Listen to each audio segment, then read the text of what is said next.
Hey guys, so I want to talk a little bit about oil pulling, and in case you're not sure what that is, what oil pulling is and what it refers to is using coconut oil. You put it in your mouth and you swish it around. It's really good to do it for at least 10 to 20 minutes a day, if not twice a day. When you first start doing oil pulling, if you're like me and have an awful gag reflex, I keep a cup nearby and I'll swish. And then when I feel like I'm going to gag or I choke up, I spit it out, take a few breaths, I put it back in my mouth, and I keep doing that until I can get the full 10 to 20 minutes. Over time, the gag reflex starts to go away, and like right now I did it today and I didn't have any problems with gagging. I kept it in my mouth 20 minutes. I could have gone longer, but my baby needed my attention. So that is what oil pulling is. Now I want to talk a little bit about the benefits of oil pulling and how it works. Okay, so coconut oil is really high in lauric acid, and lauric acid is what is responsible for a lot of the health benefits of coconut oil. To start off, lauric acid breaks down plaque and reduces it in your mouth and on your teeth, so therefore it improves your gum and mouth health.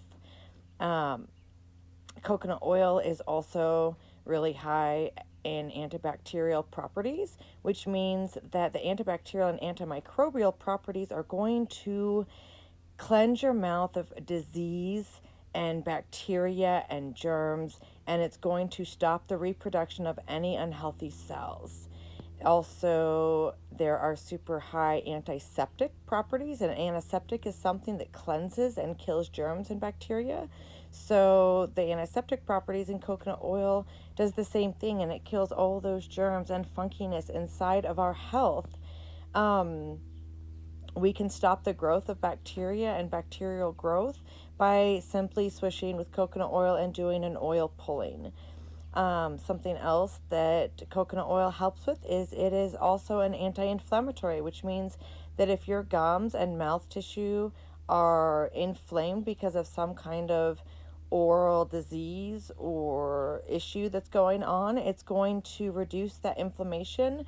But pretty much that antibacterial, antimicrobial, antiseptic properties is going to aid and assist in the anti-inflammatory properties, which is going to bring your teeth back into a healthy homeostasis in your gums as well.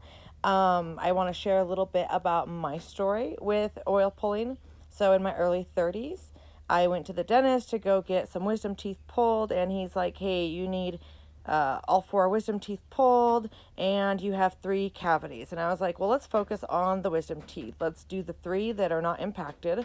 Let's get those out. And then in 3 months, I scheduled my next appointment to get either the fourth one pulled, either surgically or hopefully it had fallen into place, which that never happened, but also to get those three cavities taken care of. Well, I asked the dentist, hey, are you familiar with oil pulling? And he's like, I've heard something about it, but I don't believe in it. There's no, there's no statistics about that it actually works, but you can try it, whatever. So that I immediately went home and I tried it, and I oil pulled twice a day for 10 to 20 minutes each for 3 months. And when I went back to the dentist after 3 months, he was like, wait a minute, aren't you here to get three cavities filled? I was like, yeah. And he's like, well, I'm not seeing any cavities. Let me pull up your x-rays. Let me pull up your pictures.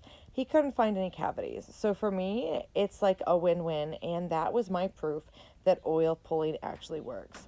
So you can just do straight coconut oil, which works great. My friend last year brought me a jar of coconut oil, which I've been using, and it's really awesome. It's got coconut oil, it's got castor oil, which is also a pulling agent. It draws out sickness and disease and unhealthy stuff. So I think that really helps with it. And then we put some clove powder in it, and you can even add some essential oils if you want it to taste better, like some lemon or orange, peppermint, spearmint, tea tree, any of these things, any oils that you want to pull in there, even clove essential oil. You just want to make sure when you swish your mouth with the coconut oil, you're not swallowing it. So you're actually, when you're all done, you spit it out, put it in the compost, put it outside somewhere. where you don't mind the oil building up if you're not going to compost it. And then you want to rinse your mouth out when you're done oil pulling, just to get any of those extra bacteria and germs and have them be released. So I hope this helped. Do you guys do any kind of oil pulling? And if so, comment below. Be sure to like and comment on this video and follow if you want more healthy tips to live a healthy, holistic lifestyle.